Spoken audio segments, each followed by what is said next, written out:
তরুণী চিকিৎসক খুনের ঘটনার প্রতিবাদে আইনজীবীরা কলকাতার আরজিকর মেডিকেল কলেজ ও হাসপাতালে তরুণী চিকিৎসককে ধর্ষণ ও হত্যার প্রতিবাদে দেশজুড়ে চলছে আন্দোলন। দেশের বিভিন্ন রাজ্যের হাসপাতালে চিকিৎসকরাও আন্দোলনে নেমেছেন।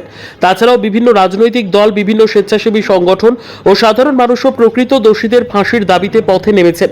এবারে বীরভূম জেলার দুবরাজপুর আদালতের কর্মী, আইনজীবী ও ল ক্লার্ক অ্যাসোসিয়েশনের সদস্যরা তরুণী চিকিৎসক খুনের ঘটনার প্রতিবাদে আজ একটি মিছিল করেন দুবরাজপুর শহরে।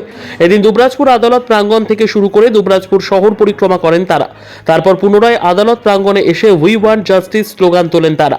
এদিন উপস্থিত ছিলেন দুবরাজপুর বার অ্যাসোসিয়েশনের সেক্রেটারি আইনজীবী উৎপল মণ্ডল, সোমশুভ্র মণ্ডল, অর্ধেন্দু মুখার্জি, দুবরাজপুর আদালতের ল ক্লার্ক অ্যাসোসিয়েশনের সভাপতি দীপক মুখার্জি, সেক্রেটারি অশোক কুমার মণ্ডল, দুবরাজপুর আদালত এমপ্লয়িজ অ্যাসোসিয়েশনের সদস্য সুব্রত মণ্ডল সহ অন্যান্য আইনজীবী, ল ক্লার্ক অ্যাসোসিয়েশনের সদস্য এবং আদালতের কর্মচারীরা।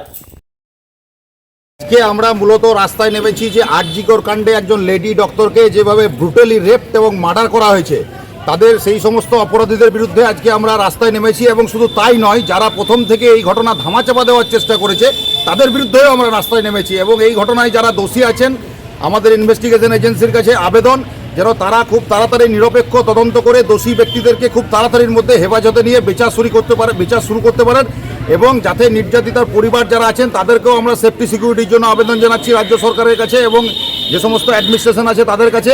এবং শুধু তাই নয়, ভবিষ্যতে যাতে এই ধরনের ঘটনা আর কোথাও না ঘটে। আমাদের মা বোনেরা রাস্তায় বিভিন্ন জায়গায় বিভিন্ন কর্মক্ষেত্রে তারা চাকরি করছেন, যারা আইটি সেক্টরে আছেন তারা রাত জাগছেন, তাদের নিরাপত্তা সুনিশ্চিতকরণের জন্য আমরা আজকে এই আর্জি নিয়ে পথে নেমেছি। এবং আমাদের সাথে আমাদের বিশেষ করে আমাদের লয়ের সমস্ত আইনজীবীরা এবং যারা কোর্টের স্টাফ আছেন এবং যারা ল ক্লার্ক, প্রত্যেকেই আমাদের এই সংগঠনের সঙ্গে যারা আছেন, আমাদের এই আইন পেশায় যারা যুক্ত আছি, আমরা এই ঘটনার তীব্র ধিক্কার জানাচ্ছি, তীব্র প্রতিকার জানাচ্ছি। এবং এটাও আবেদন রাখছি মানুষের কাছে যে সবাই আপনারা প্রতিবাদে নেমে আসুন, যাতে যে মেয়েটির সাথে এই ঘটনাটা ঘটেছে, আজকে ওনার সাথে ঘটেছে, কালকে আপনার মা বোনেদের সাথেও ঘটতে পারে, ভবিষ্যতে যাতে এই ধরনের আর কোনো ঘটনা না হয় সেই জন্যই আমরা দলমত নির্বিশেষে, ধর্ম বর্ণ সমস্ত নির্বিশেষে একজোট হয়ে আজকে আমাদের এই প্রতিবাদের মিছিল, প্রতিবাদের জন্য আমরা রাস্তায় আজকে নেমেছি।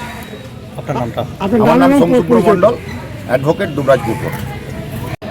আমরা আজকে এই আরজিকর কাণ্ডের প্রতিবাদে তীব্র ধিক্কার জানিয়ে আজকে আমরা একটা রোড শো করলাম এবং আমরা সবাই মিলে জমায়েত হয়েছি। আমাদের সাথে জমায়েত হয়েছেন এখানকার ল ক্লার্ক বাবুরা এবং উকিল বাবুরা আর আমরা স্টাফরা। তো তাতে আমরা আমাদের বলার চেষ্টা করেছি যে যাতে আমাদের এখানকার ধর্মবর্ণ নির্বিশেষে এবং কোনো পলিটিক্যাল আমাদের এখানে এজেন্ডা নেই, আমরা নন পলিটিক্যালভাবে বলতে চাইছি যে সমস্ত নারীরা যাতে সুরক্ষিত থাকে এবং এই যে ঘটনা ঘটলো সেই ঘটনার যাতে সঠিক বিচার হয়, তার প্রতিবাদে আজকে আমরা রাস্তায় নেমেছি। আপনার নামটা? আমার নাম সুব্রত মণ্ডল, দুবরাজপুর কোর্টের একজন স্টাফ।